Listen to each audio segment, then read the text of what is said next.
Welcome to another episode of the Thanalysis show. It's been amazing. Thank you guys for subscribing to the show.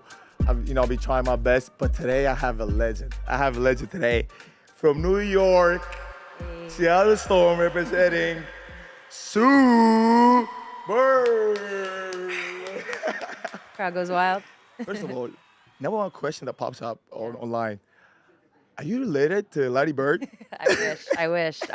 No, sadly, I'm not. But when I was like in kindergarten, I used to lie and tell people he was my uncle all the time. So Really? yeah, all the time. Did anybody believe you, or they were like, Obviously, yes? why wouldn't they? I would. You thought it? Yes, that way. Have you ever been in Greece? Yeah, I've been to Greece. 2004 Olympics. Which Yeah, part? Athens. How'd you like it? It was good? I loved it. And actually, my brother-in-law is Greek.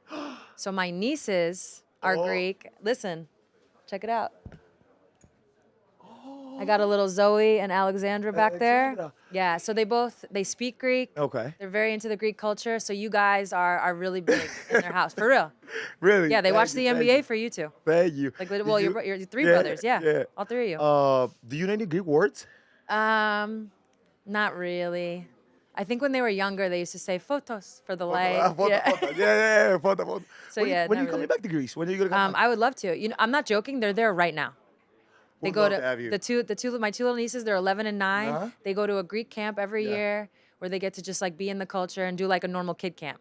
And then my sister and her That is husband do on a so little dope. vacation. That is so nice. Yeah.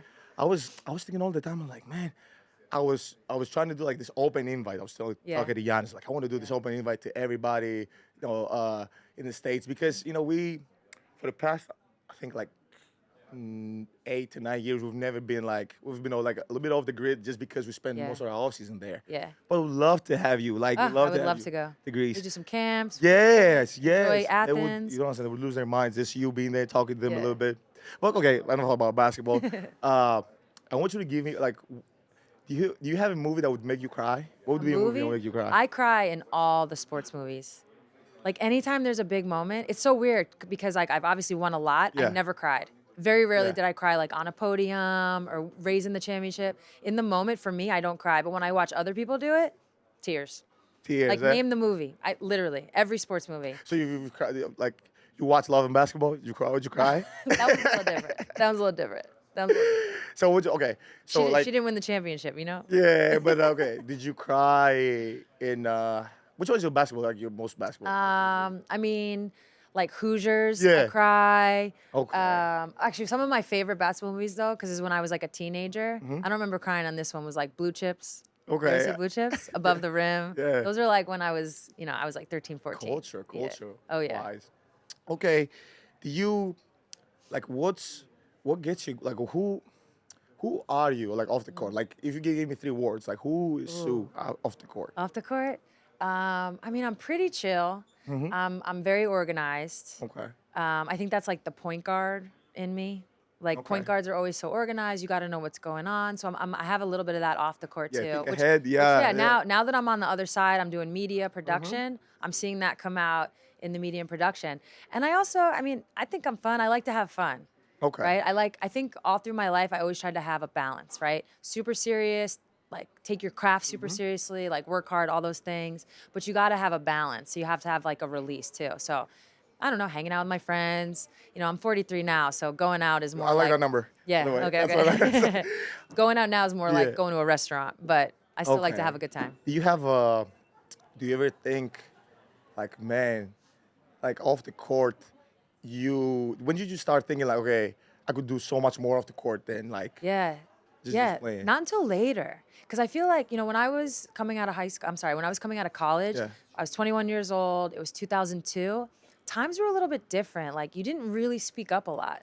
You didn't Yes. really challenge things a lot. So it wasn't until much later, I would say like my mid-30s even, Yes. where I started to look around and be like, wait a minute. Like, if I don't talk about these things, who's going to talk about it on behalf of myself or all of us? So that's when I started to get more vocal. okay. Now I wanted to ask you something about your coach, like this Geno. Okay. Like, What do you wanna know? I wanted you to give me like your favorite story about it. Oh my God, my favorite story. Yeah. I'm like, I don't even know if I have time for that. Is this like a G-rated program? Yeah, you can do whatever. You I can do whatever. So I actually just told this one on Mello's podcast. So, and I'll keep it like FIBA Okay. since we're here. Very long story short, We played Australia Yes. in like an exhibition game, and they killed us. But it was during All-Star Weekend. And if anyone has been to an All-Star Weekend, they know. Yeah. Like, you're usually going out, you're having Yeah, a you good going time. out, it's a celebration. It's more of a- Celebration, not a lot of sleep, you know. So we get to the World Cup a couple months later, Yes. and we play them in pool play. So it's 2010, I think. We play them in pool play. And like I said, they beat us by like 20, 25 points in this exhibition. So when we get there, he's giving us this pregame speech. Yeah. And he's like this kind of guy. He likes to set up everything. He sets the stage, and he's like, you know, last time we played Australia, they killed you guys. They got every loose ball, like all this stuff. And then he's like, he sums it up, and he goes, but they didn't know you were all hungover. So let's go kill them. You know, it was like, we were like, yeah. They didn't know. Yeah. So we were like, where is he going with this? And all of a sudden he drops that bomb, and we were like, all right, let's go. Let's go. He always had a way of like building something up and then like bringing it back around where it really motivated you. Oh my